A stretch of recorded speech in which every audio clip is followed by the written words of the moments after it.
Hi everyone, welcome back. ಎಲ್ಲ C T ವಿದ್ಯಾರ್ಥಿಗಳಿಗೆ ನಮ್ಮ ಚಾನಲ್ಗೆ ಸ್ವಾಗತ. ಫಲಿತಾಂಶ ಬಂದೇ ಬಿಡ್ತು, ಆದರೆ ವಿದ್ಯಾರ್ಥಿಗಳಿಗೆ ಬಹಳ ಮೋಸ ಆಗಿದೆ. ಇವರು ಕಾಟಾಚಾರಕ್ಕೆ ಬೇಕಾಬಿಟ್ಟು ವ್ಯಾಲ್ಯೂಯೇಷನ್ ಮಾಡಿ ಮುಂಚೆನೇ ಹೇಳ್ದಲೆ ಬೇಕಾಬಿಟ್ಟಿಯಾಗಿ ರಿಸಲ್ಟ್ನ ಪ್ರಕಟ ಮಾಡಿದ್ದಾರೆ. ಡೀಟೇಲ್ ಆಗಿ ಮಾಹಿತಿ ನೋಡೋಣ ಬನ್ನಿ. ಚಾನಲ್ಗೆ ಸಬ್ಸ್ಕ್ರೈಬ್ ಆಗಿ ನೋಡಿ. ಪೇಪರ್ನಲ್ಲಿ ಕೂಡ ಬಂದಿದೆ, ಸಾಕಷ್ಟು ಎಡವಟ್ಟು ಕೂಡ ಮಾಡಿದ್ದಾರೆ. ಪರೀಕ್ಷೆಗೆ ಯಾರು ಆಬ್ಸೆಂಟ್ ಆಗಿದ್ದಾರೆ ಅವರ ಫಲಿತಾಂಶ ಕೊಟ್ಟಿದ್ದಾರೆ. ಒಬ್ಬಳು ಸಿ ಟಿ ಪರೀಕ್ಷೆ ಬರೆದಿದ್ದು ಪರೀಕ್ಷೆಗೆ ಗೈರಾಗಿದೆ. ಆದರೆ ವಿದ್ಯಾರ್ಥಿ ದ್ವಿತೀಯ PUC 96 ತೆಗೆದವಳೆ. ಸಿ ಟಿ ಫಲಿತಾಂಶ ಕೂಡ ಬಂದಿದೆ. ಅದಕ್ಕೆ ಪೋಷಕರು ಆತಂಕವಾಗಿದ್ದಾರೆ. ಕೆಲ ವಿದ್ಯಾರ್ಥಿ ಜೀವಶಾಸ್ತ್ರ ಬಯಾಲಜಿಯಲ್ಲಿ ಅಟೆಂಡೇ ಆಗಿಲ್ಲ, ಅವಳದು ಕೂಡ ಫಲಿತಾಂಶ ಬಂದಿದೆ. ಇದು ಏಕೆ ಸಾಧ್ಯ? ಸಾಕಷ್ಟು ವಿದ್ಯಾರ್ಥಿಗಳಿಗೆ ಸಮಸ್ಯೆ ಆಗಿದೆ ಅಂತ ಹೇಳ್ತಾ ಇದ್ದಾರೆ.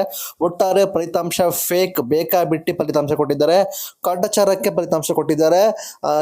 ಫಲಿತಾಂಶದ ಬಗ್ಗೆ ಮುಂಚೆನೇ ಅನೌನ್ಸ್ಮೆಂಟ್ ಕೂಡ ಮಾಡಿಲ್ಲ. ಮಾಧ್ಯಮಗಳಲ್ಲಿ ಹಿಂದೆ ಎಲ್ಲ ಹೇಳ್ಕೊಂಡು ಒಂದು ಸಂಪ್ರದಾಯ ಇತ್ತು, ಮಾಧ್ಯಮಗಳಲ್ಲಿ ಮಾಹಿತಿ ಬರ್ತಾ ಇತ್ತು. ಈ ದಿನದಂದು ಫಲಿತಾಂಶವನ್ನು ನಾವು ಪ್ರಕಟ ಮಾಡ್ತೀವಿ, ಇದೇ ದಿನದಂದು ನಾವು ಪ್ರಕಟ ಮಾಡ್ತೀವಿ ಅಂತೇಳಿ ಈ ಹಿಂದೆ ಮಾಧ್ಯಮದಲ್ಲೆಲ್ಲ ಹೇಳಿಕೆ ಕೊಡ್ಕೊಂಡು ಮಾಡ್ತಾ ಇದ್ರು. ಈಗ ಬೇಕಾಬಿಟ್ಟು ಏಕಾಏಕಿ ಫಲಿತಾಂಶ ಕೂಡ ಪ್ರಕಟ ಮಾಡಿದ್ದಾರೆ. ಪರೀಕ್ಷೆ ಬರೆದಿಲ್ಲ, ಕರೆಕ್ಟಾಗಿ ಅಟೆಂಡೇ ಮಾಡಿಲ್ಲ, ಪರೀಕ್ಷೆಗೆ ಗೈರಾಗಿದ್ದರೆ ಅವ್ರದ್ದು ರಿಸಲ್ಟ್ ಕೊಡ್ತಾರೆ, ಚೆನ್ನಾಗಿ ಮಾರ್ಕ್ಸ್ ರಿಸಲ್ಟ್ ಕೊಡ್ತಾರೆ. ಏಕಾಏಕಿ ಕಾಟಾಚಾರಕ್ಕೆ ರಿಸಲ್ಟ್ನ ಮಾಡಿದ್ದಾರೆ. ಇವರು ಕರೆಕ್ಟಾಗಿ ಎಕ್ಸಾಮ್ನು ಕೂಡ ಮಾಡಲ್ಲ, ಕರೆಕ್ಟಾಗಿ ರಿಸಲ್ಟ್ ಕೂಡ ಕೊಡೋದಿಲ್ಲ. ಬೇಕಾಬಿಟ್ಟು ಕಾಟಾಚಾರಕ್ಕೆ ಇವರು ಫಲಿತಾಂಶ ಕೂಡ ಕೊಟ್ಟಿದ್ದಾರೆ. ಧಿಕ್ಕಾರ ಇವರಿಗೆ. ವಿದ್ಯಾರ್ಥಿಗಳ ಜೀವನದಲ್ಲಿ ಡೈಲಿ ಆಟ ಆಡ್ದು ಹೋಗ್ತಾರೆ.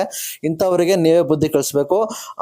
ಮಾನ ಮರ್ಯಾದೆ ಇಲ್ಲ ಇವರಿಗೆ. ಬೇಕಾಬಿಟ್ಟು ಫಲಿತಾಂಶ ಕೊಡ್ತಾರೆ, ಏನು ಅನೌನ್ಸ್ಮೆಂಟ್ ಮಾಡಲ್ಲ, ಏನು ಹೇಳೋದಿಲ್ಲ.